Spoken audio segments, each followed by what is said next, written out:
teng akhirat niku kemungkinan itu banyak. Ada fasenya, ada beberapa tahapan. Ada tahapan kita ini masih bisa bohong dengan pangeran. Terus ada tahapan nggak bisa bohong. Terus ada tahapan lisan nggak bisa ngomong, sing ngomong itu aku utawi anggota. Ini masalah-masalah yang jadi perhatian Ibnu Abbas. Ibnu Abbas menghentikan ada seorang penanya tanya beliau, ya Ibnu Abbasin, saya ini baca Quran banyak min awali hatta akhiri. Dan sebagian yang saya baca itu wajad tufi al-ikhtilaf. Di situ banyak pertentangan. Misalnya ada ayat fahum la yatasa'alu, bahwa nanti di mahsyar atau di kiamat mereka sudah tidak saling tanya. Tapi ada ayat misalnya waqifuhum innahum mas'ulun. Coba mereka hentikan karena mereka mau ditanya.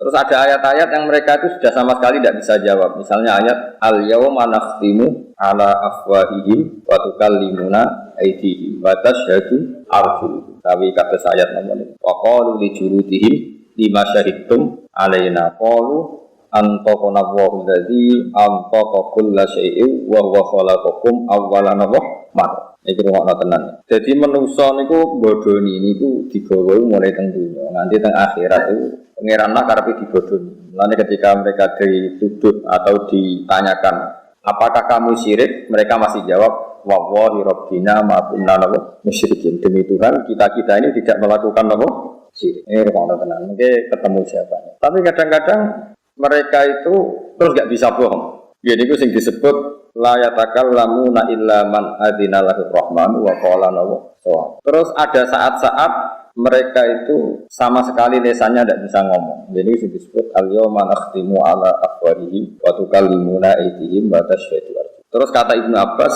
la yahtalifu alikal Qur'an. Quran itu jangan menjadikan kamu anggap khilaf. Tiga-tiganya itu terjadi dalam waktu yang berbeda-beda. Terus ini penting bagi peneliti tafsir bahwa setiap ayat yang berbeda itu pasti tahapan-tahapannya berbeda dan konteks-konteksnya juga berbeda. Terus perbedaan itu bisa menjadi hukum yang digeneralisir, yang bisa massal, bisa menjadi hukum yang waqi'atil hal hanya dalam konteks itu. Pun pokoke ono wae nganti kowe paham. Ora ketemu pangeran dan langsung swarga. Ini mboten guyon. Misalnya begini, ada ayat misalnya di surat Taubat, surat sing jelas akhir. Artinya kalau akhir itu dalam ilmu Quran dijamin tidak mansukh, bahwa ayat ini berlaku, tidak dinasak. Ada ayat wa in ahadun minal musyrikin istajaraka fa'jirhu hatta yasma'a kalam Allah. Jika ada orang kafir ingin belajar Quran dengan kamu, ya gak apa-apa ajari Quran sampai mereka mendengar kalam Allah. Kalau mereka siap belajar kalam Allah dan mau ngaji sama kamu, ya gak apa-apa. Dijak ngaji, tapi aja nafsiri Quran, paham ya, mau ngaji toh. Summa ablihu makmana, dan harus kamu jamin keamanannya. Oke, itu juga konteks. Ada konteks yang demikian. Tapi para ekstremis sehingga kalau kan mau ayat pokoknya nak ketemu orang kafir faqtul musyrikina haitsu wajadtumuhum wa khuluhum wa quruhum wa qawlahum sulam. Pokoknya kalau ketemu orang musyrik itu bunuhlah mereka, kepunglah mereka, bidik di mana saja mereka berada. Jadi wa qawlahum sulam. Itu juga ada konteks yang seperti itu. Tapi ada konteks wa inahadum minal musyrikin istajaraka ya fa'jir. Terus ada konteks lagi misalnya zaman awal Islam, nak kita beda akidah, beda agama ya lakum dinukum waliyat. Kamu ya agama kamu waliyah lan kedua ingsun dini utawi agama. Kamu jangan ngira bahwa tiga ayat ini beda-beda. Ya seperti itu ada konteksnya, ada muqtadul hal. Ya ada muqtadul. Nah kemudian yang menjadi penelitian para mufassir itu satu, apakah setiap kejadian itu bisa digeneralisir atau waqi'atul hal? Memang kejadiannya saat itu ya seperti itu, tapi tidak menjadi hukum yang bisa menjadi makis aleh, menjadi general untuk yang lain, menjadi kias. Misalnya begini, buat ini ben wong sing sok tafsir ngertos, narang alim merasa kecangkeman, narang alim merasa kecangkeman. Misalnya Nabi di hadis sahih ngendikan, ada lelaki, sebagian riwayat itu perempuan, dia itu lontek wong akal, bareng dia merasa kehausan terus ketemu asu ning dalan. Asune melet-melet terus pokoke ditafsiri ku kehausan terus dia nyemplung ning kali. Nenggone napa sumur teng Arab Pak. Angel sumur. Dasar wong rapiai nganggo sepatu but ngoten terus mek banyu dicokot. Mau sepatune dicokot terus dhekne munggah ngeranggeh-ngeranggeh munggah. Walhasil sukses mengambil napa? Akhire perjuangan tenan. Bareng diobekno asune terus Allah matur nuwun mergo hambane sing rupane asu niku diombeni lonte wae. Terus disepuro dosane zina. Kamu tidak bisa mengkiaskan. Nak ngono lonte itu di asus 10. Mergo ngombeni asus sitok wae di 10 apa meneh nak 10. Iki geblek lah. Iku waqiatul hal. Wong iku ngalami kejadian ngono, tapi ora iso mbok kiasno. Terus kok kowe bar ngaji, asus sitok Gus mun saged 10 pengira. Lu gadah sedoso. Ora iso. Mestine nak kaapian iku nak sitok apik, loro luwe apik, telu mesti apik. Tapi jari Imam Ghazali, yo nak kaapian iku contone ngono. Nak contone obat overdosis, urip ta mati. Lah jangan-jangan di setiap hukum sing diutarakno Quran utawa Kanjeng Nabi, itu ndak semuanya bisa dikiaskan karena itu waqiatul hal. Memang saat itu ada kejadian seperti itu dan Nabi ngomentari seperti itu, tapi tidak berlaku untuk umum. Nah, berlaku untuk umum terus sampean ngaten, semua riwayat itu asu lho, boten kucing, boten pitik. Terus kowe ra iso ngiasno ngrumat asu, iku mok dobeni tok. Padahal asu tak tukokno makanan sing ning toko. Wah, tambah di sepuro bisa ora iso. Amulane nggih, wong nak ora bakat ulama, ora usah kecangkeman. Mergo mengkaji Quran hadis yo angel tenan. Niku angel tenan. Sing ra kangelan yo mubalek, kok pelang-pelang sak karepe dhewe menyerapati mikir. Nak fatwa niku sering kula kritik. Nak pidatone kula seneng, njen lucu. Tapi nak fatwane niku kula. Mergo beda tradisinya ulama dengan kutoba atau dengan ya pokoknya dengan kutoba itu. Kalau ulama itu setiap hukum sing diutarakno apa niku disambung kaya hukum eksak, kaya hukum matematika. Misalnya ngaten sampean tak bedheki. Cara sampean Abu Jahal itu mendustakan Rasulullah apa ndak? Ndak sampean jawab saja. Mendustakan. Yakin Abu Lahab mendustakan. Nah, cara ulama boten. Abu Jahal sama Abu Lahab itu ndak pernah mendustakan. Dia hanya punya hitung-hitungan politik. Kalau saya anut Muhammad, aku biasa pemimpin menjadi di. Tapi hakikat mereka tahu kalau Muhammad itu orang yang benar atau figur yang benar. Itu yang disebut hasadam min indi anfusihim min ba'di ma tabayyana lahumul. Orang-orang kafir Mekah itu disifati Allah tabayyana lahumul haq. Kebenaran begitu nyata di mereka. Kebenaran begitu nyata itu mendustakan apa enggak? Apa taslim? Iman. Taslim. Mulane sebagian ayat diterangno qad na'lamu innahu la yahzunuka alladhi yaquluna fa innahum la yukadzibuna. Entek sampean ambek kula. Nggih boten. Aku ngerti mat, nak kowe iku tersiksa mergo komentare wong kafir. Dewe apa fa innahum la yukadzibuna. Hakikatnya orang kafir itu tidak pernah mendustakan kan. Walakin nadzalimina bi ayatillahi yashhad. Tapi dasar mereka itu juhud. Sampeyan saiki logika wae, bagaimana mungkin orang punya akal waras kemudian mengatakan berhala yang dari batu itu Tuhan. Kemudian menantang Tuhan yang menciptakan langit bumi, ketemu akal ta ora? Enggak ketemu, wong paling gendeng lah. Iku tetep ora ngarah dan di waktu niku pangeran. Dengan kekuasaan kaya pangeran sing gawe langit, malane dawuh Allah fa innahum la yukadzibuna. Bagaimana konsep Muhammad Tuhan satu yang menciptakan langit bumi diperbandingkan hanya dengan teori bahwa batu itu tuh. Enggak mungkin. Kan enggak levelnya. Yang satu jelas benarnya, yang satu jelas salah. Terus kemudian kita berpikir ulang, bagaimana mungkin yang mengajak menyembah batu punya pengaruh mengalahkan yang mengajak menyembah Allah.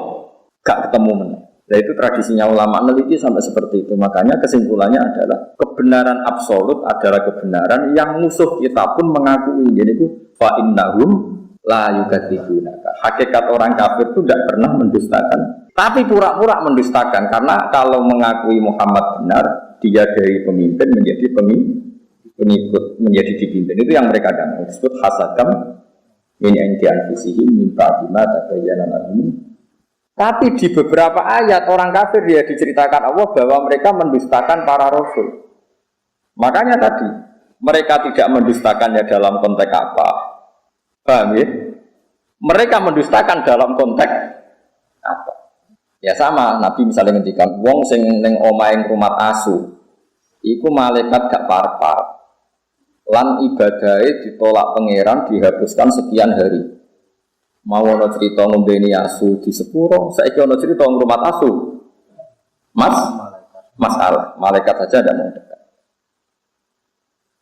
Paham tuh maksud ini? Dan sampean ngerti bahwa meneliti ulumil Quran itu rumit. Dan itu butuh ulama. Ulama saja jangan hanya baca, tapi punya tradisi ahwal. Nak kowe maca tok iku gendeng. Kaya wong maca tafsir Sawi, bariku maca tafsir Jalalain terus diperbandingkan tafsir Mutasir. Kalau dia tidak punya ahwalil ulama, malah jadi setan. Peman ta'alama bila sayyidin fa sayfuhu setan. Makanya ada cerita Ada cerita unik. Jadi ulama di sini yo rada unik, yo rada beling dan belingnya ulama. Ono ulama jenenge Ahmas, gak priayi, senang masjid, labine dicoplok. Bareng labine dicoplok nu guntingi bulu ketek. Apa cara mriki kelek niku? Pokoke bulu ketek. Ya diguntingi. Pemenangan ning jero masjid gak lambenan. Sing pas iku ono mubalek pidato. Zaman itu Ahmas itu terkenal lah populer. Terkenal. Oleh pidato ini haddatsana ini termasuk haddatsana Ahmas ini terus cerita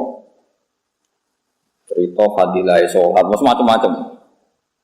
Terus dari ini Ahmas, kamu jangan mendengar mubalek itu, dia itu bohong. Terus, setelah itu mubalek itu nggak tahu kalau itu Ahmas. Ala tastahiyya syekh, kamu apakah nggak malu di depan orang banyak di masjid? Lalu guntingi bulu ketek di depan umum.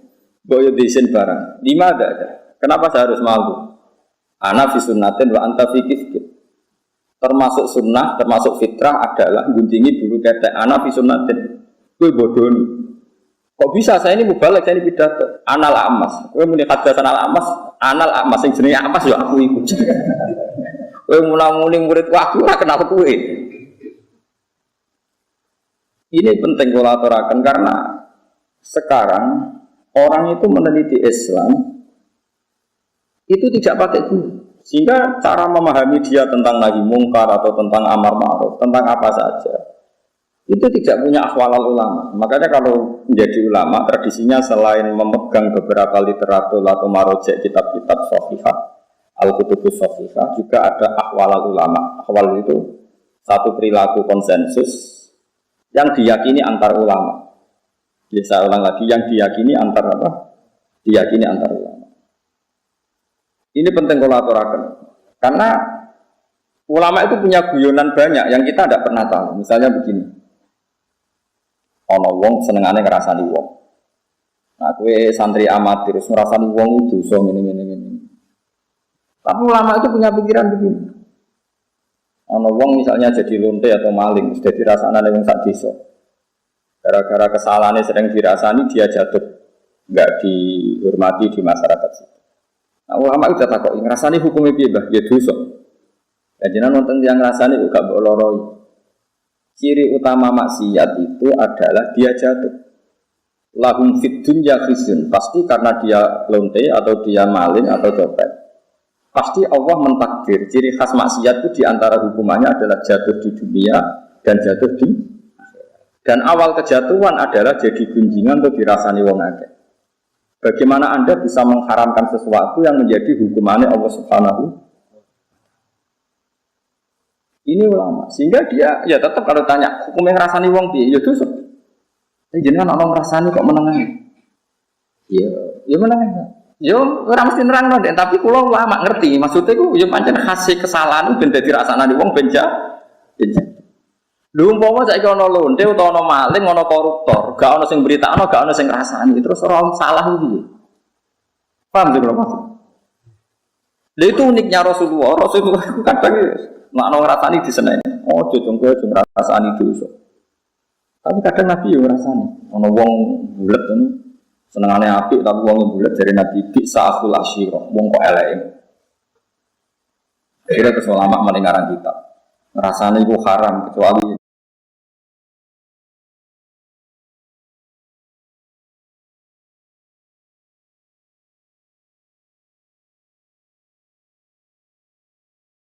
kecuali 6 hal, 1 ini 2 ini. Nah, ngapa lo kan rahasia. Jumlahnya nopo 6. Nah itu cara berpikir adalah apa yang dilakukan Nabi itu menjadi hukum permanen, apa enggak? Apa hanya waqiatul hal, memang hukum itu begitu, tapi enggak bisa diteruskan kayak kasus tadi apa, kayak konteks tadi apa ini? Lonte, bagin atau bagiyah makani nopo, membeni nopo asu. Kowe ra iso terus mentang-mentang. Asu itu hewan kehormatan, sehingga sing membeni di sepuro, padahal dosane gede lonte. Kowe ada nganti mafhum ngono neraka. Sing marahi sapa kowe di pemikiran. Paham ya? Tapi ora mbok mafhum kok goblok wong kok ora iso mafhum. Yus pokoknya menengah, pokoknya ngono iku tahu kejadian. Mulane ulama rata-rata wis koyo wong goblok. Pokoknya tahu ono kejadian. Wong mateni wong 99 di sepuro. Barang ono kiai muni ra di sepuro dipateni nih. Jadi kena ulama tenan mau cerita, ono kejadian wong mateni wong 100 di sepuro pengiran. Tapi rasa mbok mafhum. Lah jenengan mateni piro? 5. Wah enteng sing 100 di sepuro itu lagi kurang 95 ora iso. Mulane nggih ulama kok debat mbek intelektual rasane mbok mergo intelektual iku goblok tapi goblok pinter. Perkarane iku kabeh dianalisa. Tapi materine pas-pasan. Nah ulama walian materine akeh saking wedine pangeran ra iso omong. Dadi terus wong goblok. Nah debat terus koyo wong goblok. Tapi itu ulama. Ya karena kita punya perhitungan. Apa itu nyata? Misalnya rodok ya unik. Kayak Mustafa nak nyusu rondo itu jadi anak rondo gak tua ini. Enggak kan syaratnya bagi rondo enggak sampai umur kita 2 tahun. Tapi pernah ada satu kejadian jenenge Salim itu dia mamaan. Salim Maula Hudzaifah itu dia mamaan. Ben dadi dulur rondo bukan nyusu wae pira tua kok. Dek Salim wis tua. Iku kabeh ulama tiap ono bab rondo. Wa amma kisatu Salim. Nah ana cerita Salim solusine dirodokan. Kowe coba nyusu mentel iso wae diperes temes. Pikiran ngeres temen. Dadi nyusu ora kudu mentel iso wae. Diperes. Pikiran kok pornografi ya. Kabeh ulama fikih mesti kangelan menjawab wa amma kisatu Salim famuhtasun bi. Itu khusus. Jadi kadang apa yang dilakukan fatwanya Rasulullah itu kadang kejadian khusus, nggak bisa digeneralisir. Karena kalau kamu generalisir ya bingung tenan. Misalnya di surat yang sama, di surat Tobat ada faqtulul musyrikina aitu wajadumuhum satrusik. Bunuh orang musyrik ketika ketemu di mana saja. Di ayat yang sama, di surat yang sama, tapi anak ayat wa in ahadum minal musyrikina stajaruka yuk fa'jir hatta yasma'a kalam. Kalau mereka ingin ngaji ya ulang ngaji sih.